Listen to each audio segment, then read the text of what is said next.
Shalom Aleichem, wonderful friends. I'd like to share with you some thoughts about Pesach.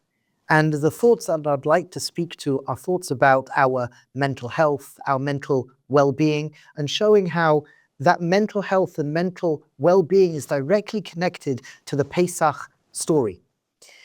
And what we could start off by sharing is as following, that when we're speaking about Judaism, when we're speaking about Yiddishkeit, there is a conversation to be had that there are the do's and don'ts, the laws about Judaism. There is a Judaism that speaks to purpose-driven.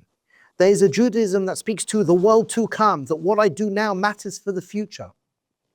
All of that, though, should be on the backdrop of a centered, well-being individual.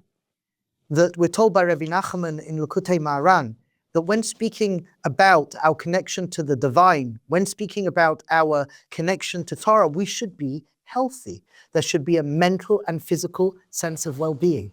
Rabbi Nachman explains that if a person lacks Yishuv Hadas, which right now we'll just call a sense of well-being, not just a sense of well-being, but well-being, if we lack well-being, we lack connection to divine intelligence.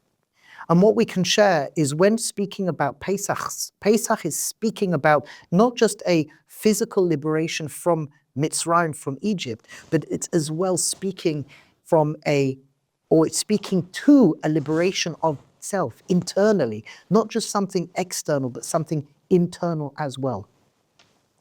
When we speak about Mitzrayim, what's interesting is that in the Chumash, in Parashat Shemot, in the 6th verse, 9th pasuk, we're told that Bnei Israel, the children of Israel, experience what's called a kotzer ruach.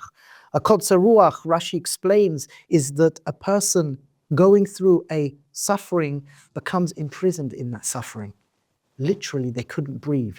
There was a narrowing in their breathing. They couldn't take that deep, deep, expansive breath. They were limited in their breathing, which affected obviously their mental health.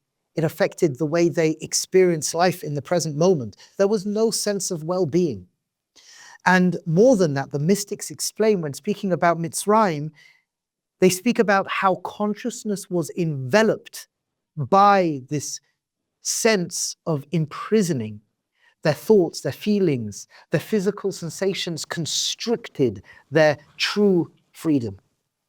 And stage one of our journey of Mitzrayim is to recognize imprisonment is not something that's just external, it's something internal as well.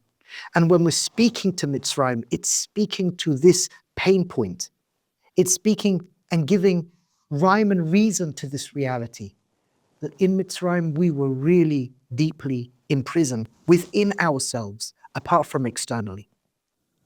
But the truth is, the reason why we go through this Mitzrayim experience from year to year is because today we still can experience a similar imprisonment.